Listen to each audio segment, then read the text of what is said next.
मेरा नाम पायल है और मेरी एक छोटी बहन है। हम 2 ही बहनें हैं, हमारा कोई भाई भी नहीं है। मेरे मम्मी पापा की लव मैरिज हुई थी। उन दोनों में बहुत ज़्यादा प्यार था। ये देखकर मुझे बहुत खुशी होती थी कि वो एक दूसरे से इतनी मोहब्बत करते हैं। शादी के इतने सालों बाद भी उनकी मोहब्बत में कोई कमी नहीं आई थी। मेरे पापा को जब भी सैलरी मिलती थी वो मम्मी के लिए गिफ्ट ज़रूर लेकर आते थे। मेरे पापा बहुत रोमांटिक थे। मेरे पापा जिस कॉलेज में पढ़ते थे वहीं मेरी मम्मी पढ़ती थी। उन्हें वहाँ पर मेरी मम्मी से पहली नज़र में ही प्यार हो गया था, लेकिन उन्हें इस प्यार को हासिल करने के लिए बहुत पापड़ बेलने पड़े थे, क्योंकि मम्मी के ख़ानदान में लव मैरिज नहीं होती थी। उनके घर में तो लव मैरिज का नाम लेना भी पाप समझा जाता था। इसलिए पापा के लिए आसान नहीं था अपने प्यार को हासिल करना, लेकिन उन्होंने हिम्मत नहीं हारी। मम्मी से शादी करने की पूरी कोशिश की और वो अपनी इस कोशिश में कामयाब हो गए। पापा ने जब मम्मी को प्रपोज किया तो मम्मी ने साफ साफ मना कर दिया। पापा ने इनकार की वजह पूछी, तब मम्मी ने बताया कि उनके घर में प्यार व्यार का सिस्टम नहीं है, वहाँ पर घर वालों की मर्जी से ही शादियाँ होती हैं। वो कॉलेज में पढ़ने के लिए भी बहुत मुश्किलों से आई थी। अगर उनके घर वालों को पता चल जाता कि वो किसी लड़की के साथ रिलेशनशिप में हैं, तो उनके घर वाले उनकी पढ़ाई छुड़वाकर किसी भी लड़के से उनकी शादी कर देते। पापा मम्मी की बात सुनकर मायूस हो गए। कुछ दिनों तक उन्होंने मम्मी से बात नहीं की, लेकिन शायद मम्मी को भी पापा पसंद थे, लेकिन वो मजबूर थी। वो अपनी तरफ से हाथ नहीं बढ़ा सकती थी। उन्हें अपने घर के हालात पता थे, इसलिए वो कोई रिस्क लेना नहीं चाहती थी। एक दिन पापा के दोस्त ने पूछा कि क्या हुआ, तुम इतने उदास क्यों रहते हो? तब उन्होंने बताया कि मैं राधिका को पसंद करता हूँ, उससे शादी करना चाहता हूँ, और शायद मुझे लगता है कि कहीं ना कहीं वो भी मुझे पसंद करती है, लेकिन वो ये बात अपने मुंह से नहीं कहती। उसने मुझे बताया है कि उसके घर पर लव मैरिज को नहीं मानते, माँ बाप की मर्जी से ही शादी होती है। अब तुम ही बताओ कि मैं क्या करूँ? मैंने उसे भूलने की बहुत कोशिश की थी, लेकिन मैं उसे नहीं भुला पा रहा। तब पापा के दोस्त ने एक आइडिया दिया। उन्होंने कहा कि तुम थोड़ा सब्र रखो, वैसे भी ये राधिका का आखिरी साल है, इसके बाद उसके घर वाले उसके लिए रिश्ता देखना शुरू कर देंगे, तब तुम उसके लिए रिश्ता भेज देना। हो सकता है कि उसके घर वालों को तुम पसंद आ जाओ और तुम दोनों की शादी हो जाए, फिर ये तुम्हारी लव मैरिज कम अरेंज मैरिज हो जाएगी। सिर्फ तुम दोनों को ही पता होगा कि ये लव मैरिज है, लेकिन उसके घर वालों की नज़रों में ये अरेंज मैरिज ही होगी। पापा को अपने दोस्त का ये आइडिया समझ में आ गया। फिर उन्होंने ऐसा ही किया। जब मम्मी की पढ़ाई कंप्लीट हो गई तो पापा ने एक रिश्ते वाले से मम्मी के घर उनके लिए रिश्ता भेज दिया। मम्मी के पिताजी ने पापा का घर बार देखा, उनके बारे में जानकारी निकलवाई तो सब लोगों ने ही लड़के की तारीफ की। फिर मम्मी के घर वालों को ये रिश्ता पसंद आ गया और उन्होंने इस रिश्ते के लिए हाँ कर दी। एंगेजमेंट वाले दिन मम्मी ने जब पापा को देखा तो वो चौंक गई थी, क्योंकि उन्हें इस बारे में कुछ भी पता नहीं था। मम्मी कहने लगी कि संदीप, तुम ये क्या, मेरी शादी तुमसे हो रही है? पापा हंसे और कहने लगे कि जी हाँ मैडम, आपकी शादी मुझसे ही हो रही है। फिर मम्मी ने पापा से पूछा कि तुमने ये सब कुछ कैसे किया? तो पापा ने उन्हें पूरी बात बताई। मम्मी बहुत ज़्यादा खुश हुई। उस दिन मम्मी को पापा के प्यार पर पूरा भरोसा हो गया था। वो समझ गई थी कि वो उनके लिए पूरी दुनिया से लड़ सकते हैं। मम्मी पापा की एंगेजमेंट के 1 महीने बाद ही उनकी शादी हो गई थी। मम्मी पापा के साथ बहुत ज़्यादा खुश थी, लेकिन पता नहीं कैसे मम्मी के घर वालों को पता चल गया था कि मम्मी पापा को पहले से जानती हैं। पापा उन्हीं के कॉलेज में पढ़ते थे। ये सारी बात जानकर उनके घर वालों को बहुत गुस्सा आया। उन्हें ऐसा लगा कि मम्मी ने उन्हें धोखा दिया है। उनके पिताजी बहुत ज़्यादा सख्त थे, इसीलिए उन्होंने मम्मी से सारे रिश्ते ख़त्म कर दिए। मम्मी बहुत ज़्यादा रोई। पापा को भी ऐसा लग रहा था कि उनकी वजह से मम्मी की फैमिली उनसे दूर हो गई, क्योंकि उन्हें तो इस बारे में कुछ भी पता नहीं था। पापा ने मम्मी से माफ़ी मांगी तो मम्मी कहने लगी कि इसमें आपकी कोई गलती नहीं है। फिर कुछ सालों बाद जब उन्हें पता चला कि वो माँ बनने वाली हैं, तो वो बहुत ज़्यादा खुश हुई। जब उन्होंने पापा को बताया तो वो कहने लगे कि अब तुम सब कुछ भूल जाओ, खुश रहने की कोशिश करो। तुम खुश रहोगी तो हमारा बच्चा भी खुश रहेगा। मैं नहीं चाहता कि ऐसे समय में तुम दुखी रहो। वैसे भी तुमने कुछ गलत नहीं किया, तुम्हारे घर वालों को गलतफहमी हुई है। तुम देखना, एक न एक दिन जब उनकी गलतफहमी दूर हो जाएगी तो वो लोग खुद तुमसे मिलने आएंगे। मेरे पापा तो बहुत अच्छे थे, लेकिन उनकी माँ यानी मेरी दादी का बर्ताव मेरी मम्मी के साथ कुछ अच्छा नहीं था। वो अपनी पसंद की लड़की से पापा की शादी करवाना चाहती थी, लेकिन पापा ने अपनी पसंद की लड़की से शादी कर ली थी, इसलिए वो मम्मी से कुछ नाराज सी रहती थी। लेकिन जब उन्हें पता चला कि वो दादी बनने वाली हैं, तो अचानक ही उनका बर्ताव मम्मी के साथ बहुत अच्छा हो गया। वो अब मम्मी को किसी काम को भी हाथ लगाने नहीं देती थी। वो मम्मी की खूब खिदमत करती, उन्हें सलाह देती कि वो आराम करें, फ्रूट्स खाएं, अच्छा अच्छा सोचें, ताकि मेरे पोते पर भी अच्छा असर पड़े। वो जब भी मम्मी से कुछ कहती हमेशा पोते का ही जिक्र करती थी, कभी उनकी जबान पर पोती का नाम नहीं आता था। एक दिन वो मम्मी से कहने लगी कि मुझे पोता ही चाहिए। मेरे बेटे ने अपनी पसंद की बहू लाने का सपना तो मुझे पूरा नहीं करने दिया। अब मेरा सपना है कि मैं अपने गोद में पोते को खिलाऊं। अब तुम मेरा ये सपना पूरा करना, तुम बेटा ही पैदा करना। मम्मी ने कहा कि माँ जी, बेटा या बेटी मेरे हाथ में तो नहीं है, जो भगवान को देना होगा वही देगा। दादी कहने लगी कि अपनी जुबान से शुभ शुभ बोलो, लड़की का नाम अपनी जुबान पर क्यों ला रही हो, मुझे तो पोता ही चाहिए। मम्मी ने जब ये बात पापा को बताई तो पापा कहने लगे कि तुम्हें फिक्र करने की जरूरत नहीं है, माँ की आदत तो तुम जानती हो, हमारे बेटा हो या बेटी, मैं दोनों को एक तरह से ही पालूंगा। मैं कभी भी बेटा और बेटी में फर्क नहीं करूंगा। भगवान जो देगा वो मुझे कबूल होगा। देखते ही देखते 9 महीने कब गुजर गए पता ही नहीं चला और मैं पैदा हो गई थी। मेरे पापा बहुत ज्यादा खुश हुए थे। उन्हें बेटा बेटी से कोई मतलब नहीं था, उन्हें सिर्फ औलाद चाहिए थी जो उन्हें पापा कहकर पुकारे। दादी को जब पता चला कि बेटी हुई है तो उन्होंने मम्मी को कोसना पीटना शुरू कर दिया। कहने लगी कि एक बेटा भी पैदा नहीं कर सकी, मनहूस, पता नहीं कौन सी घड़ी में इस घर में आई थी। दादी का बर्ताव मम्मी के साथ पहले से भी ज्यादा सख्त हो गया था। वो मम्मी से पूरे घर का काम करवाती थी। जब मैं रोती थी और मम्मी मेरे पास भागकर आती थी तो दादी कहती थी कि रोने दो इसे, क्या जरूरत है इसको चुप कराने की, रोते रोते खुद ही चुप हो जाएगी। मम्मी ने कुछ दिन तो ये सब कुछ बर्दाश्त किया, लेकिन उनसे मेरा रोना नहीं देखा जाता था, तो उन्होंने ये सब बात पापा को बता दी। पापा ने कहा कि तुम फिक्र मत करो, मैं माँ से बात करूंगा। तुमने बेटी को जन्म दिया है, कोई गुनाह तो नहीं किया जो तुम्हें वो इस तरह से परेशान कर रही हैं। पापा ने दादी से इस बारे में बात की तो दादी कहने लगी कि अब तू अपनी बीवी की बातों में आकर मेरे आगे आवाज उठाएगा। पापा ने दादी को समझाया, लेकिन वो समझने वालों में से कहाँ थी। खैर, सब कुछ ऐसा ही चलता रहा। मम्मी ने फिर से एक बेटी को जन्म दिया। पापा इस बार भी बहुत ज्यादा खुश थे। उन्हें मम्मी से कोई शिकायत नहीं थी। वो जानते थे कि बेटा हो या बेटी भगवान के हाथ में होता है, लेकिन दादी ने तो इस बार माँ से बात करना ही बंद कर दिया था। दादी हम दोनों बहनों से भी बातें नहीं करती थी। वो हमेशा मुंह बनाकर बैठी रहती थी। अगर हम खेलते तो वो हमें डांटती थी। हम दोनों बहनें उन्हें फूटी आंख नहीं भाते थे। दादी ने साफ साफ कह रखा था कि तुम दोनों मेरे सामने मत आया करो। मैं स्कूल जाती थी। हमारे घर के हालात भी बहुत अच्छे थे। पापा बहुत अच्छी जॉब करते थे। हमारा छोटा सा खुशहाल परिवार था, लेकिन मेरे परिवार पर जो संकट आने वाला था उसकी हमें खबर नहीं थी। हम कितनी बड़ी मुश्किल में पड़ने वाले थे इसका हमें बिल्कुल भी अंदाजा नहीं था। मैं कॉलेज जाने लगी थी। पापा चाहते थे कि मैं पढ़ लिख कर उनका नाम रोशन करूं। पापा हम दोनों बहनों से बहुत ज्यादा प्यार करते थे, लेकिन हमारी जिंदगी में एक तूफान आने वाला था। एक दिन पापा अपने ऑफिस के किसी काम से जा रहे थे, तभी उनकी कार का एक्सीडेंट हो गया। वो बुरी तरह से घायल हो गए। जब तक उन्हें अस्पताल ले जाया गया वो मर चुके थे। जब माँ को ये बात पता चली कि पापा इस दुनिया में नहीं रहे तो माँ जोर जोर से चिल्लाने लगी। वो कहने लगी कि ऐसा नहीं हो सकता। वो रोते रोते बेहोश हो गई। उन्हें पापा की मौत का बहुत बड़ा सदमा लगा था। हम दोनों बहनों के सर से बाप का साया उठ चुका था। कुछ ही पलों में हमारी पूरी दुनिया उजड़ गई थी। मैं और मेरी बहन बहुत ज्यादा रोए थे। मैं तो समझदार थी, लेकिन मेरी बहन अभी छोटी थी। वो स्कूल जाती थी। मेरी पढ़ाई पूरी होने में अभी 2 साल थे। पापा के जाने के बाद कुछ दिनों तक तो हमने जैसे तैसे गुजारा कर लिया, लेकिन अब हमारा कोई सहारा नहीं था। हमारे घर में कोई कमाने वाला नहीं था। दादी को तो हम दोनों पहले से ही बर्दाश्त नहीं होती थी। मम्मी भी उनको पसंद नहीं थी। हमारे घर में राशन खत्म हो गया था। खाने के लिए कुछ भी नहीं बचा था। जब मैंने दादी से कहा कि दादी हमारे पास खाने के लिए कुछ भी नहीं है, आप हमें थोड़े से पैसे दे दें, तो उन्होंने साफ मना कर दिया। कहने लगी कि पैसे क्या पेड़ पर उगते हैं जो मैं तुम्हें ऐसे ही दे दूं। तुम लोग अपना इंतजाम खुद करो। मेरे पास तुम लोगों के लिए फूटी कौड़ी भी नहीं है। 2 दिन से हम लोगों ने कुछ नहीं खाया था, लेकिन हमारे खानदान में से किसी ने भी हमसे हमारे हालात के बारे में कुछ नहीं पूछा था, ना ही किसी ने हमारी मदद की थी। जब पापा जिंदा थे तो सब लोग आते जाते रहते थे, खाते पीते थे, लेकिन जब से पापा हमें छोड़कर चले गए तो सब लोगों ने अपने मुंह मोड़ लिए। कोई हमारी मदद करने को तैयार नहीं था।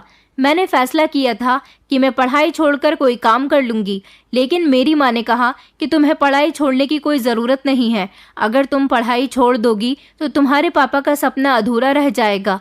मैं चाहती हूँ कि तुम अपनी पढ़ाई पूरी करो और अपने पापा का सपना पूरा करो। तुम्हारी पढ़ाई पूरी होने के बाद तुम्हें एक अच्छी नौकरी मिल जाएगी। मैंने मम्मी से कहा, लेकिन मम्मी, मेरे कॉलेज की फीस और घर का खर्चा कैसे पूरा होगा? तो मम्मी कहने लगी कि तुम उसकी फिक्र मत करो, मैं कोई काम ढूंढ लूंगी जिससे हम लोगों का गुजारा हो सके। मैंने मम्मी से कहा, लेकिन मम्मी, आप क्या काम करेंगी? आपकी तबीयत वैसे भी ठीक नहीं रहती, आपको काम करने की कोई ज़रूरत नहीं है। मैं अपनी पढ़ाई छोड़ देती हूँ और कुछ काम देख लेती हूँ। मम्मी ने कहा कि बेटी, अभी तुम्हारी पढ़ाई पूरी नहीं हुई है, तुम्हें कोई जॉब नहीं देगा, इसलिए जब तक तुम्हारी पढ़ाई पूरी नहीं होती मैं काम करूंगी। जब तुम्हारी पढ़ाई पूरी हो जाए तो तुम्हें एक अच्छी जॉब मिल जाएगी, फिर तो मुझे ज़िंदगी भर आराम ही करना है। मेरी मम्मी से सिलाई आती थी तो उन्होंने पड़ोसियों के कपड़े सीने शुरू कर दिए थे। मम्मी बहुत अच्छे कपड़े सिलती थी, इसलिए बहुत जल्द ही उनके पास बहुत ज़्यादा कपड़े सिलने के लिए आने लगे। रात को सब कामों से फ्री होकर मैं भी उनकी सिलाई में मदद कर देती थी। मैंने कुछ बच्चे ट्यूशन के लगा लिए थे। शाम को मैं बच्चों को ट्यूशन पढ़ाती थी। उन पैसों से मेरी कॉलेज की फीस जमा हो जाती थी। अब हमारे हालात थोड़े सुधर गए थे।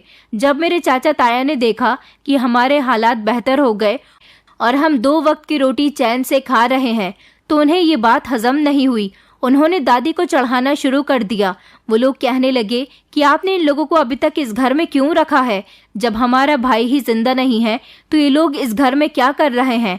आप इन लोगों को घर से निकाल दीजिए। वैसे भी ये दोनों लड़कियां हैं, बाप का साया इनके सर पर नहीं है। सारा दिन घर से बाहर पता नहीं क्या करती रहती हैं, कहीं समाज में हमारी नाक न कटवा दें।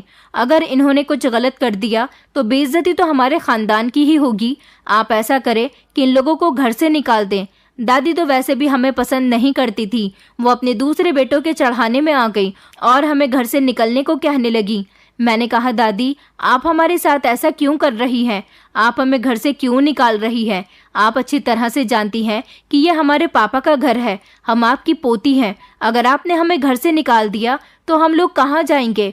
हमारे पास तो सर छुपाने के लिए कोई छत भी नहीं है। दादी ने कहा कि मैं कुछ नहीं सुनना चाहती। इससे पहले कि मैं तुम्हें धक्के मारकर इस घर से निकाल दूं, तुम्हारे लिए बेहतर होगा कि तुम ही यहाँ से निकल जाओ। मम्मी कहने लगी कि माँ जी, हम पर थोड़ा तो रहम करिए। मैं अपनी बेटियों को लेकर कहाँ जाऊंगी? मैं आपके बेटे की बीवी हूँ और ये आपके बेटे की औलाद है। कि आपको इनके ऊपर जरा भी तरस नहीं आता? ये आप ही का खून है।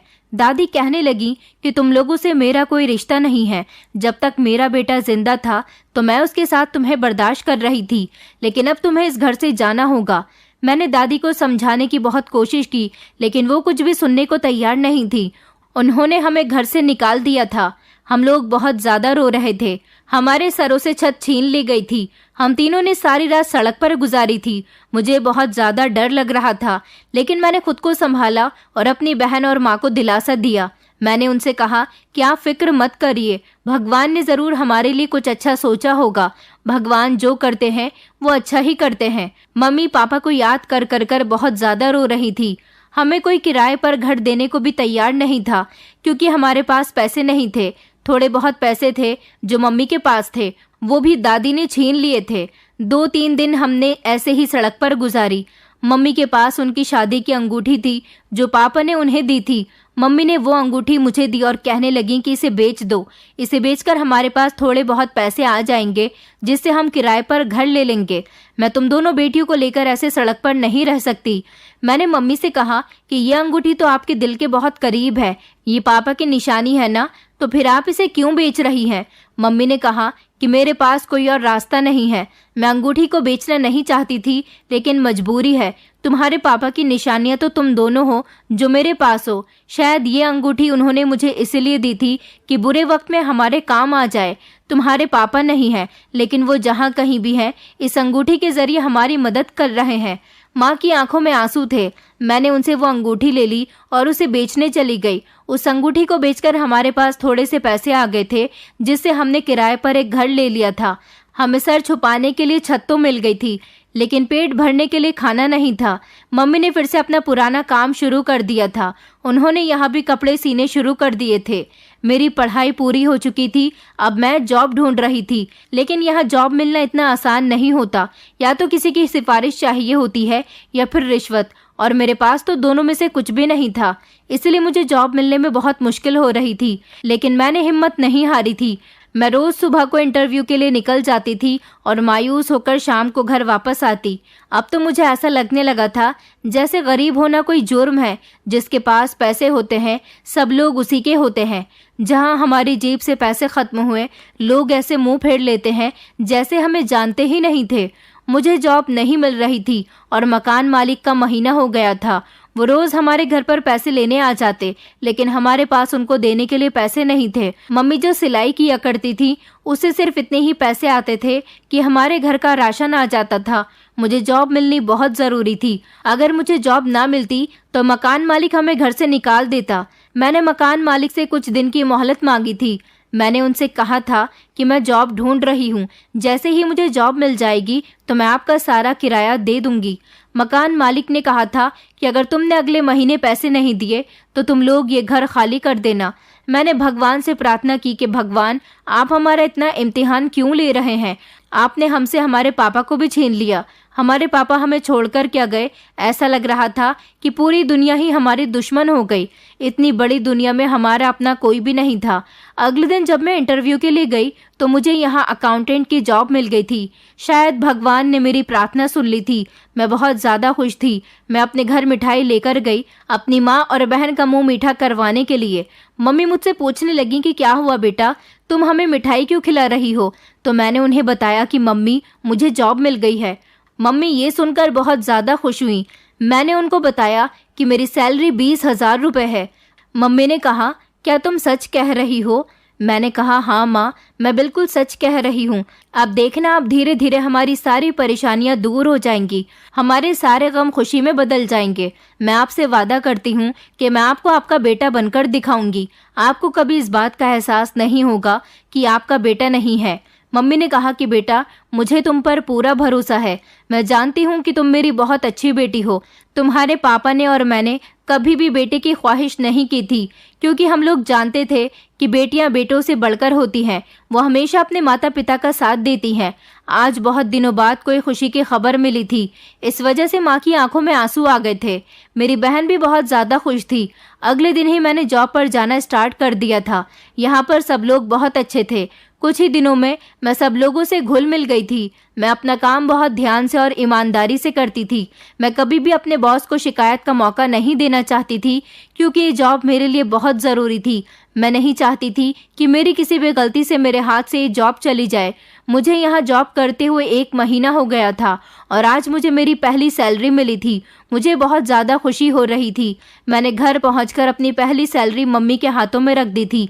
वो बहुत ज़्यादा खुश हुई थी। सबसे पहले मैंने हमारे मकान मालिक को किराया दिया था, क्योंकि मैंने उनसे वादा किया था कि जैसे ही मेरी सैलरी आएगी मैं सबसे पहले आपको मकान का किराया दूंगी। उन्होंने मुझे मेरी जॉब के लिए मुबारकबाद भी दी थी। कुछ पैसों से मैंने अपने घर पर राशन भरवा लिया था। अब मैंने अपनी मम्मी से कहा कि आपको सिलाई करने की कोई ज़रूरत नहीं है, अब से आप आराम करेंगी। आपने हमारे लिए बहुत मेहनत की है, अब घर का सारा बोझ मैं उठाऊंगी। मम्मी कहने लगी कि बेटा, मैं सारा दिन खाली रहकर क्या करूंगी? मैं थोड़े बहुत कपड़े सी लिया करूंगी। मैंने मम्मी से कहा कि कोई ज़रूरत नहीं है, बस मैंने आपसे कहा ना कि अब आप आराम करेंगी, तो अब से आप सिर्फ आराम ही करेंगी। मैं अब आपको और ज़्यादा काम करने नहीं दूंगी। मम्मी ने कहा कि ठीक है बेटा, जैसे तुम्हारी मर्जी। अगर तुम कहती हो तो मैं आज के बाद सिलाई नहीं करूंगी। मैंने अपनी छोटी बहन का एडमिशन भी एक अच्छे कॉलेज में करवा दिया था। मैं उसे पढ़ा लिखाकर अपनी तरह ही पैरों पर खड़ा करना चाहती थी, ताकि वो अपने लिए खुद कुछ कर सके और दूसरों का भी सहारा बने, ना कि किसी के ऊपर बोझ बने। आज के टाइम में हर लड़की को अपने पैरों पर खड़ा होना चाहिए, ये बहुत ज़्यादा ज़रूरी है। आज जब मैं ऑफिस जा रही थी तो रास्ते में मुझे एक फ़कीर मिला। वो लोगों से भीख मांग रहा था। वो एक जवान लड़का था, लेकिन उसका हुलिया बहुत ज़्यादा ख़राब था। उसके कपड़े फटे हुए थे, उसके बाल भी बिखरे हुए थे। मुझे उसके ऊपर तरस आया तो मैंने उसे 50 रुपए दे दिए। बेचारा पता नहीं किस मजबूरी में भीख मांग रहा होगा। शायद इसके पास कोई काम नहीं होगा या फिर इसे किसी ने काम ही नहीं दिया होगा। हो सकता है ये अपने परिवार वालों के लिए भीख मांग रहा हो। यही सब कुछ सोचते हुए मैं अपने ऑफिस चली गई। शाम को घर वापस आई तो बाहर से खाना लेती हुई आई। मैंने आज मम्मी से कह दिया था कि वो खाना नहीं बनाए, मैं लौटते टाइम लेकर आऊंगी। फिर हम लोगों ने मिलकर खाना खाया। मैंने अपनी बहन से पूछा कि तुम्हारी पढ़ाई कैसी चल रही है, तो वो कहने लगी कि दीदी मेरी पढ़ाई अच्छी चल रही है और मेरी टीचर्स भी बहुत अच्छी हैं, वो बहुत अच्छी तरह से समझाती हैं, लेकिन मुझे पढ़ने के लिए एक मोबाइल चाहिए। क्या आप मुझे एक मोबाइल दिलवा देंगी? मेरे कुछ बोलने से पहले ही मम्मी कहने लगी कि बिना मोबाइल के पढ़ाई नहीं हो सकती क्या? हमारे ज़माने में तो कोई मोबाइल नहीं था, तब भी हमने पढ़ाई की है। मोबाइल तो बहुत महंगा मिलेगा, तुम्हारी बहन तुम्हें कैसे लाकर देगी? मैंने कहा मम्मी पहले का ज़माना और था, लेकिन आजकल पढ़ाई मोबाइल से ही होती है। आप फिक्र ना करें, इस महीने मेरी सैलरी आएगी तो मैं तुम्हें मोबाइल लाकर दे दूंगी, तुम थोड़े दिनों एडजस्ट कर लो। मेरी बहन ये बात सुनकर खुश हो गई, मुझसे बोली कि थैंक यू दीदी, आप बहुत अच्छी हैं, भगवान आप जैसी दीदी सबको दे। अगले दिन जब मैं ऑफिस जा रही थी तब भी वही भिखारी मुझे इस जगह पर बैठा हुआ मिला। कल की तरह वो लोगों से भीख मांग रहा था। आज भी मैंने उसे पैसे दिए और आगे बढ़ गई। अब वो भिखारी मुझे रोज इसी जगह पर मिलता।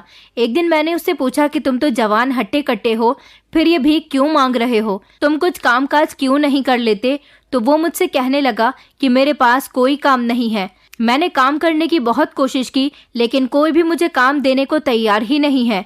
लेकिन पेट को ये बात कहाँ पता होती है, उसे तो खाना चाहिए होता है, और एक इंसान आखिर कब तक भूखा रह सकता है।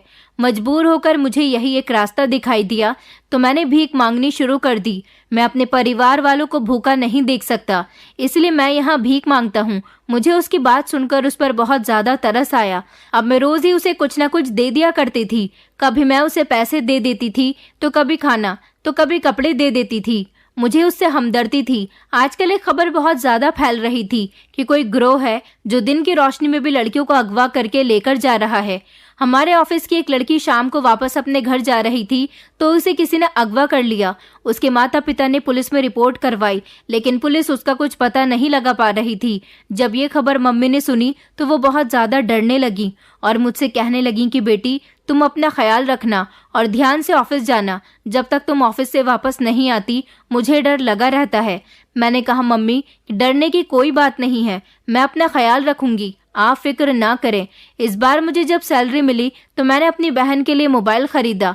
जब मैंने उसे मोबाइल दिया तो वो बहुत ज़्यादा खुश हुई और मेरे गले लगकर कहने लगी कि दीदी मेरी सारी दोस्तों के पास मोबाइल था, सिर्फ एक मेरे पास ही नहीं था। मुझे बहुत ज़्यादा बुरा लगता था।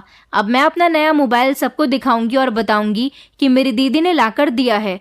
मैंने उससे कहा कि बस, लेकिन तुम इसमें सिर्फ पढ़ाई ही करोगी। ऐसा ना हो कि मोबाइल की वजह से तुम्हारा ध्यान पढ़ाई से हटकर किसी और तरफ लग जाए। अगर मैंने तुम्हारी कोई भी शिकायत सुन ली तो मैं ये मोबाइल तुमसे वापस ले लूंगी। मेरी बहन कहने लगी कि नहीं दीदी, आपको मेरी शिकायत नहीं मिलेगी, मुझे आप ही की तरह पढ़ना है और फिर जॉब करनी है। फिर हम लोगों ने बैठकर खाना खाया और फिर मैं सोने के लिए चली गई। मैं लेटे लेटे सोचने लगी कि आखिर ये कौन लोग हैं जो लड़कियों को ऐसे दिन दहाड़े उठाकर ले जा रहे हैं। क्या ये लोग इतने खतरनाक हैं कि पुलिस भी इनके खिलाफ कुछ नहीं कर सकती? यही सोचते सोचते मैं सो गई। सुबह मेरी आंख खुली तो मैंने जल्दी से नाश्ता किया और फिर ऑफिस के लिए निकल गई। ऑफिस जाकर मैंने अपनी कुलीग से इस बारे में पूछा तो उसने मुझे बताया कि अभी तक उसका कुछ पता नहीं चला। मेरे ऑफिस का ही एक लड़का बताने लगा कि मैंने सुना है कि ये लोग लड़कियों को विदेश ले जाते हैं और वहाँ उनसे गलत काम करवाते हैं। ये बहुत खतरनाक लोग हैं। अगर कोई भी लड़की उनके चंगुल में फंस जाती है तो उसका निकलना नामुमकिन होता है और कुछ पुलिस वाले तो इन लोगों के साथ मिले होते हैं। तभी तो इन लोगों की इतनी हिम्मत बढ़ी हुई है। बड़े बड़े लोग इस प्लान में शामिल होते हैं। मैंने उसे कहा कि तुम तो मुझे डरा रहे हो, तो वो कहने लगा कि नहीं, मैं सिर्फ तुम्हें आगाह कर रहा हूँ। तुम अकेली ही ऑफिस आती जाती हो और तुम्हारा घर भी काफ़ी दूर है, इसलिए तुम अपनी हिफाजत करना, किसी भी अजनबी पर भरोसा मत करना, यही तुम्हारे लिए बेहतर रहेगा। मैंने कहा कि ठीक है, चलो अब काम करते हैं, बहुत बातें हो गई, कहीं ऐसा ना हो कि बॉस हमें काम से ही निकाल दे। फिर हम दोनों अपने अपने काम करने लगे। शाम को मैं ऑफिस से घर वापस जा रही थी। मुझे घर जाते हुए अजीब सा डर लग रहा था। अब मुझे उस भिखारी से भी डर लगने लगा था, क्योंकि वो भी तो एक लड़का ही था। हो सकता है कि वो भी इस ग्रुप में शामिल हो। अब मैं उस भिखारी से बचकर ही निकलती थी, क्योंकि मैं उस भिखारी पर भी भरोसा नहीं कर सकती थी। अगर मुझे कुछ हो जाता तो मेरी माँ और बहन का क्या होता। मुझे ये जॉब करते करते 1 साल हो गया था। अब हमारे घर के हालात भी कुछ सुधर गए थे। हम अच्छा खाते पीते थे, अच्छा पहनते थे। अब मैंने सोचा था कि मैं कुछ सेविंग करके अपना घर ले लेती हूँ, ताकि हर महीने के किराए के झंझट से बच सकें। इसलिए मैं थोड़े थोड़े पैसे सेव कर रही थी। आज जब मैं ऑफिस जा रही थी तो वो भिखारी वहीं बैठा था। मुझे देखकर मुस्कुराने लगा, लेकिन मैंने उससे नजरें चुरा ली और जल्दी से उसके पास से गुजर गई। शाम को जब मैं घर लौट रही थी तो सड़क पर कोई भी नहीं था। मैं आधे रास्ते पर आ गई थी, तभी एक गाड़ी मेरे पास आकर रुकी। उस गाड़ी में एक आदमी बैठा था। मैं बहुत ज्यादा डर गई। मेरा दिल जोर जोर से धड़क रहा था, लेकिन उस आदमी ने मुझसे एड्रेस पूछा तो मैं उसे एड्रेस बताने लगी। तभी अचानक किसी ने पीछे से मेरे मुंह पर रुमाल रखा, जिससे मैं बेहोश हो गई। जब मेरी आंख खुली तो मैं एक घर में थी। इस घर में मेरे साथ और भी लड़कियां कैद थीं। मैं जोर जोर से चिल्लाने लगी और कहने लगी कि मुझे मेरे घर जाने दो। मुझे यहाँ क्यों लेकर आए हो? आखिर तुम लोग मुझसे क्या चाहते हो? मैं जोर जोर से चिल्ला रही थी, लेकिन मेरी पुकार सुनने वाला यहाँ कोई भी नहीं था। तभी एक लड़की उठकर मेरे पास आई और मुझसे कहने लगी कि आपकी चीख पुकार सुनने वाला कोई भी नहीं है। ये लोग बहुत जालिम हैं। लड़कियों को उठाकर लाते हैं और उन्हें विदेश जाकर बेच देते हैं। अब हमारा यहाँ से निकलना मुमकिन नहीं है। इन लोगों को 10 लड़कियों को लेकर जाना था। हम 9 लड़कियां तो उनके पास थे, एक तुम आ गई। अब पूरी 10 हो गई हैं। अब हमें ये लोग जल्दी ही विदेश लेकर चले जाएंगे। हम कुछ नहीं कर सकते। यहाँ कोई भी हमारी मदद करने नहीं आएगा। जब हम यहाँ आए थे तो तुम्हारी तरह ही रो रहे थे, चीख रहे थे। चीख चीख कर हमारा गला सूख गया, लेकिन यहाँ कोई नहीं आया तो हम लोग खुद ही खामोश हो गए। मैं बहुत ज़्यादा रो रही थी और अपनी मम्मी और बहन के बारे में सोच रही थी। अगर मैं घर वापस नहीं गई तो उन लोगों का क्या हाल होगा? वो लोग तो बहुत ज़्यादा परेशान होंगे। हमारा तो कोई है भी नहीं जो उनकी मदद कर सके। पता नहीं वो लोग क्या करेंगे। यही सोच सोच कर मैं रोई जा रही थी। तभी एक आदमी आया। वो खाने की प्लेट लेकर आया था। उसने सबको खाना दिया और कहने लगा कि ये खा लो, फिर हमें निकलना है। ये सुनकर मेरे रोंगटे खड़े हो गए। सब लड़कियों ने वो खाना खा लिया, लेकिन मैंने वो खाना नहीं खाया था। 1 घंटे बाद वो आदमी दोबारा से आया। जब उसने देखा कि मैंने खाना नहीं खाया तो मुझसे कहने लगा कि क्या बात, तुम्हें भूख नहीं लगती? मैंने उससे कहा कि तुम लोग हमें कहाँ लेकर जाना चाहते हो? तो वो कहने लगा कि तुम्हें पता चल जाएगा कि तुम कहाँ जाओगी। फिलहाल तो तुम खाना खा लो। मैंने कहा कि मुझे खाना नहीं खाना। तो उसने मेरे मुंह पर एक जोरदार थप्पड़ मार दिया और बोला कि खाना खाती हो या नहीं। मैंने कहा कि मुझे खाना नहीं खाना। तो उसने मुझ पर बंदूक तान दी और कहने लगा कि खाना खाओ, वरना मैं तुम्हें गोली मार दूंगा। मैं बंदूक देखकर बहुत ज्यादा डर गई थी। मैंने कहा कि ठीक है, मैं खाना खाती हूँ, तुम बंदूक नीचे करो। वो वहीं पर बैठ गया जब तक मैंने पूरा खाना नहीं खा लिया। जैसे ही मैंने खाना खाया वो वापस चला गया। खाना खाने के कुछ देर बाद ही मुझे चक्कर आने लगे और मैं बेहोश हो गई। जब मेरी आंख खुली तो मैंने खुद को किसी और जगह पर पाया। वहाँ के लोग अलग ही तरह के लोग थे। मैं कहाँ आ गई थी? मैंने अपने दिमाग पर जोर दिया। शायद ये कोई और ही देश था। वो लोग किसी और भाषा में बात कर रहे थे। मेरे सामने वही आदमी खड़ा था जिसने मुझसे एड्रेस पूछा था। अब मैं समझ गई थी कि उस खाने में नशा मिला हुआ था, ताकि ये लोग हमें आसानी से यहाँ पर लेकर आ जाएं। और ये नशा सिर्फ मेरे खाने में ही मिलाया गया था, क्योंकि और लड़कियां तो हिम्मत हार गई थी। मैं अकेली ही थी जो शोर मचाती और उनके चंगुल से निकलने की कोशिश करती। इसलिए इन्होंने मुझे बेहोश कर दिया था और यहाँ लेकर आ गए थे। मैंने गौर से इधर उधर देखा तो मुझे मालूम हुआ कि हम लोग दुबई एयरपोर्ट पर थे। मुझे अपनी किस्मत पर बहुत ज़्यादा रोना आ रहा था। अभी अभी तो हमारे हालात सुधरने शुरू हुए थे और अब मैं किस जाल में फंस गई थी। मैं खुद को यहाँ से कैसे निकालूंगी? और अगर मैं यहाँ से नहीं निकल पाई तो मेरे पीछे से मेरी मम्मी और बहन का क्या होगा? यही सोच सोच कर मैं परेशान हो रही थी। इन लोगों ने मुझ पर कड़ी नज़र रखी हुई थी। जैसे ही वो आदमी इधर उधर हुआ, मेरे पास कोई लड़का आया। उसका चेहरा कवर था। वो मेरे पास आकर बैठ गया। उसने मुझसे हिंदी में बात की थी। मैं हैरानी से मुड़ी और उसे देखने लगी। उसने कहा, मेरी तरफ मत देखो, बस मेरी बात को गौर से सुनो और जैसा मैं कहता हूँ वैसा ही करो। मैं आगे देखने लगी और उसकी बात सुनने लगी तो उसने मुझसे कहा कि अगर तुम यहाँ से निकलना चाहती हो तो मुझसे ये कील लेकर सामने सीट पर लगे बटन के अंदर डाल दो, ताकि तुम्हें और बाकी लड़कियों को इन लोगों से बचाया जा सके। मैंने बिना सोचे समझे वो कील बटन में डाल दी। फिर एक जोरदार धमाके से एयरपोर्ट गूंज उठा था। वो सिर्फ एक धमाका था जो लोगों का ध्यान बटाने के लिए गैसेस के मिक्सचर से बनाया जाता है। इसी बीच किसी ने मेरा हाथ पकड़ा और मुझे लेकर भाग गया। उसके बाद हमारे पास एक गाड़ी रुकी थी, वो मुझे उसमें बैठाकर खुद भी बैठ गया। धुएं की वजह से मैं बराबर खांस रही थी। उसने मुझे पानी दिया, मैंने पानी पिया और सर उठाकर उसे देखा तो वो मुझे जाना पहचाना लगा। मैं गौर से उसे देखने लगी। गौर से देखने पर पता चला कि वो कोई और नहीं बल्कि वही भिखारी था जो रास्ते में रोज मुझे मिलता था, लेकिन आज उसका हुलिया बिल्कुल बदला हुआ था। लेकिन मैं उसे पहचान गई थी, क्योंकि जब से मैंने ऑफिस जाना शुरू किया था मैं हर रोज ही उसे देख रही थी। मुझे देखकर वो मुस्कुराने लगा। मैंने उससे पूछा कि तुम यहाँ कैसे? तुम तो एक भिखारी हो, लोगों से भीख मांगकर अपना और अपने परिवार वालों का पेट पालते हो, तो फिर तुम यहाँ कैसे? तब उसने मुझे बताया कि वो एक क्राइम इन्वेस्टिगेशन डिपार्टमेंट से है और वहाँ एक मिशन पूरा करने के लिए भिखारी के भेष में बैठता था। उसका मिशन इस ग्रोह को पकड़ना था जो लड़कियों को अगवा करके विदेश में ले जाकर उनका सौदा करते हैं और उनसे गलत काम करवाते हैं। ये लोग बहुत टाइम से हमारी आंखों में धूल झोंककर लड़कियों को ले जा रहे थे, लेकिन इस बार इनको हर हाल में पकड़ना था। इसलिए इन लोगों पर मैं वहां बैठकर कड़ी नजर रखता था। मुझे खबर मिली कि ये तुम्हें उठाकर ले गए और विदेश जाने वाले हैं, तो मैं तुम्हें और बाकी लड़कियों को बचाने के लिए यहाँ आ गया। लेकिन तुम्हें कैसे पता चला कि हम लोग यहाँ हैं? तब उसने मुझे बताया कि मेरा आदमी इन्हीं लोगों के ग्रुप में है। वो मुझे इनकी सारी खबरें देता था। मैंने उससे कहा, अगर तुम मुझे नहीं बचाते तो पता नहीं मेरी माँ और बहन का क्या होता। तुम प्लीज जल्दी से मुझे मेरे घर छोड़ दो, पता नहीं उनकी क्या हालत होगी। उस लड़के ने मुझसे कहा कि ठीक है, मैं तुम्हें तुम्हारे घर छोड़ देता हूँ। फिर उसने मुझे मेरे घर छोड़ दिया। मेरी माँ और बहन मुझे देखकर मेरे गले लग गईं और बहुत ज़्यादा रोने लगी। उनकी हालत बहुत ज़्यादा ख़राब थी।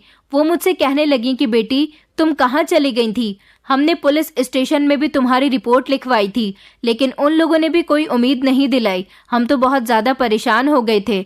तब मैंने मम्मी को पूरा किस्सा बताया। वो मुझसे कहने लगी कि आज के बाद तुम्हें जॉब पर जाने की कोई ज़रूरत नहीं है, हम भूखे रह लेंगे, लेकिन तुम्हें नहीं खो सकते।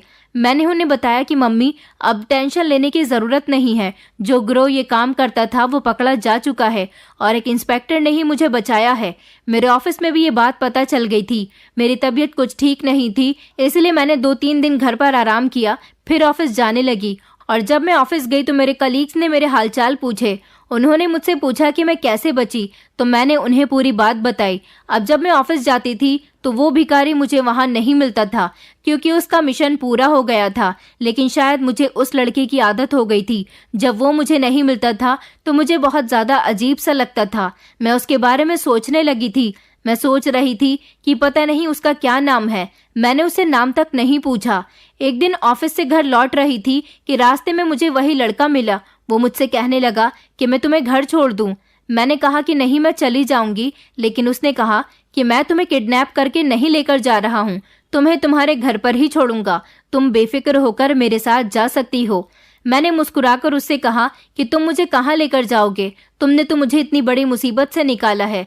मैं ये कहकर उसकी गाड़ी में बैठ गई। मैंने उससे पूछा कि मैं आपका नाम पूछना तो भूल ही गई थी, आपका क्या नाम है? तो उसने मुझे बताया कि मेरा नाम आरव है। उसने मुझसे कहा कि तुम मुझसे शादी करोगी?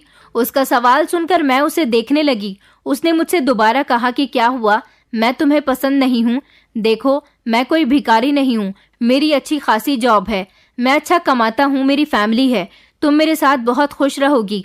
मैंने कहा ऐसी बात नहीं है, मुझे उम्मीद नहीं थी कि आप मुझसे ये सवाल करेंगे। तो वो मुझसे कहने लगा कि आपको किस चीज़ की उम्मीद थी? मैंने उसे देखकर मुस्कुरा दिया। फिर मैंने उससे कहा कि मेरे ऊपर मेरी मम्मी और छोटी बहन की जिम्मेदारी है, मैं अभी शादी नहीं कर सकती, मुझे अपनी बहन को पढ़ाना लिखाना है। तो वो कहने लगा कि मैंने तुमसे मना कब किया है? मैं तुमसे शादी करने को कह रहा हूँ, मैं ये नहीं कह रहा कि तुम अपनी जिम्मेदारियां छोड़कर मेरे साथ शादी करो। जैसे तुम अब अपनी जिम्मेदारियां उठा रही हो, वैसे ही शादी के बाद भी अपनी जिम्मेदारी पूरी करना। मैं कभी तुम्हें इस चीज़ के लिए नहीं रोकूंगा, बल्कि शादी के बाद तुम्हारी मम्मी और बहन हमारे साथ हमारे घर में ही रह लेंगे। अब तो तुम मुझसे शादी करने के लिए तैयार हो। मैंने उससे कहा कि आप मुझसे ही शादी करना क्यों चाहते हैं? तो वो कहने लगा कि मैं तुम्हें रोज ऑफिस जाता हुआ देखता था, तुम रोज मेरे लिए कुछ न कुछ लेकर आती थी, कभी मुझे खाना देती तो कभी कपड़े तो कभी पैसे। तुम जितनी खूबसूरत हो उससे ज्यादा खूबसूरत तुम्हारा दिल है। तुम किसी को मुसीबत में नहीं देख सकती। बस तुम्हारी यही खूबी देखकर मुझे तुमसे मोहब्बत हो गई, इसीलिए मैं तुमसे शादी करना चाहता हूँ। मैं जानता हूँ कि तुम एक अच्छी पत्नी साबित होगी।